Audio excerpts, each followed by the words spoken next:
All right, guys, today I want to teach you how to use your shoulder, your elbow, and your wrist in the swing. The proper mechanics that you need to have a world-class swing. You guys ready? All right, let's start first with your shoulders. It's super important. Whenever we're using our shoulders to rope, I see a lot of people whenever they're swinging at a calf, their shoulders are pivoted, which means they like to carry the right shoulder a little bit back behind because they think if they keep it behind, whenever they come through with the switch, they bring more power. But here's the thing, guys. If our shoulders are pivoted, right? If we're like this, and then all of a sudden we think we're on target, guess what happens whenever we go ahead and deliver? Shoulders come back, and now where I was aiming has now moved over here. And so instead of having a front to back swing, I now have a side to side swing unknowingly to me. So I'll see a lot of people, they'll start swinging like this. And then whenever they follow through, they come across, and a lot of times they'll top knot, or their loop will do exactly what it did right here on me, where my Honda hits up here more in the middle of the back. It brings the slack to the back end here, and the calf will either run through the loop, they'll get a back leg, or they'll get a tail. So whenever you guys are starting off, fundamentally, you want to make sure your right shoulder is a little bit in front of your left shoulder. So I'm going to give you the example, okay? So whenever I'm swinging, I'm just a little bit in front. I'm square, but I'm a little bit in front. All right, now I want to talk about your elbow. Where does it need to be in the swing? What I like to tell my students is whenever you're getting ready to swing, I want you to make a 90 degrees with your elbow, okay? Now, whenever I tell people to start swinging, I tell them, okay, go from 90. Now I want you to make a backwards L, okay? This is how you should swing. A lot of people swing and they keep the 90 up here, okay? The problem whenever we do this, guys, is whenever our elbow is underneath our forearm, we end up pushing a flat loop. We try to get down, but our forearm stays above and we end up pushing out. And so a lot of times people top knot. So the key is we want to be about shoulder height with our elbow, 90. And then we want to make sure that whenever we're rotated, our forearm is in front when we're swinging, okay? 90, backwards L, okay? Now, I'm swinging down at my target. Let's take a look at it. So, I'm down at my target. Whenever I'm swinging, I want my elbow to be about shoulder height or a little bit down below. Okay, that's typically where it's going to be. It's relaxed. I used to have a problem back when I was just getting started roping. I have my elbow way up here high because people say, get your elbow up, get your elbow up. You need your tip down. And the elbow can help you to an extent with your tip, but really it gets really uncomfortable and it limits you when you're on horseback if you start getting your elbow too high up because you only have one shot. So we want to stay really mobile. We want to stay really ready with whatever options we need.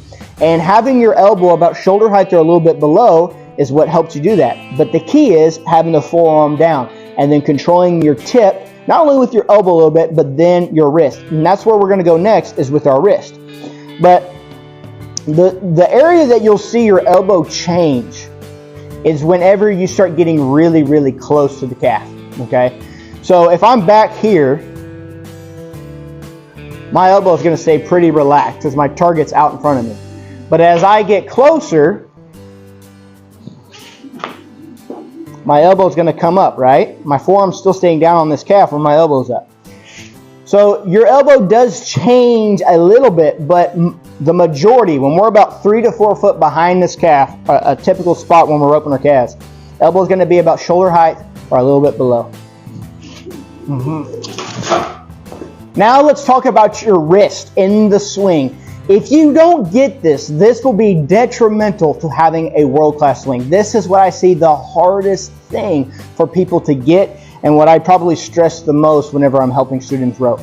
All right, guys, whenever you're swinging, once we've gotten our shoulders right, once we've gotten our elbow right, now it's our wrist. So how do we have our wrist? So many times people swing around the world, right? Around the world. Their palm faces the target at some point. We want our palm down, guys. Part of having our palm down is going from 90 here to backwards L. That keeps our palm down elbow up, we got angle. Now, how do we have our wrist? We're in this position. What you want to do when you swing is you want to have your thumb down when you're swinging, okay? Thumb down, palm away. What I like to tell students is if you had a watch on, you want to be able to read the time whenever you're swinging. If I had a watch on right now, if I were swinging, I could read my watch. But a lot of times people will start swinging like this. And I want you to pay attention to what happens to my elbow as soon as I switch here. Okay, thumbs down, elbows up, I have angle and I have dip.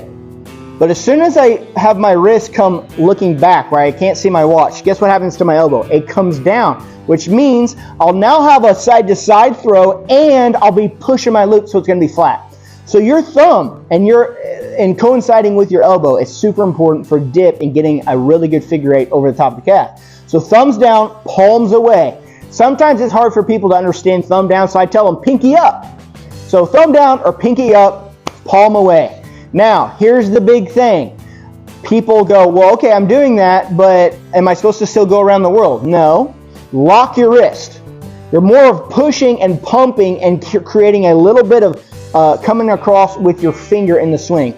So I'm more or less moving back and forth, and I'm pushing my finger from about right to left, coming across, just with my finger. Boom, boom, boom. And this allows for the turnover. I'm not sitting there doing this. So let's check it out. So, right shoulder, let's put them all together. Right shoulder's in front of the left. Elbow is 90 degrees. It's now forward. I'm going to have my thumb down, palm away. I'm going to lock it, and my finger's going to drive with the tip across.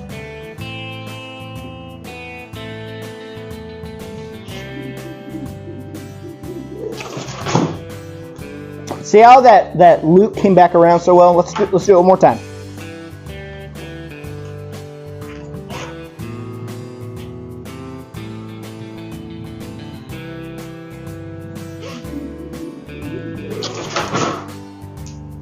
All right, guys, take these tips on your shoulder, your elbow, and your wrist, and you're going to have a world-class swing.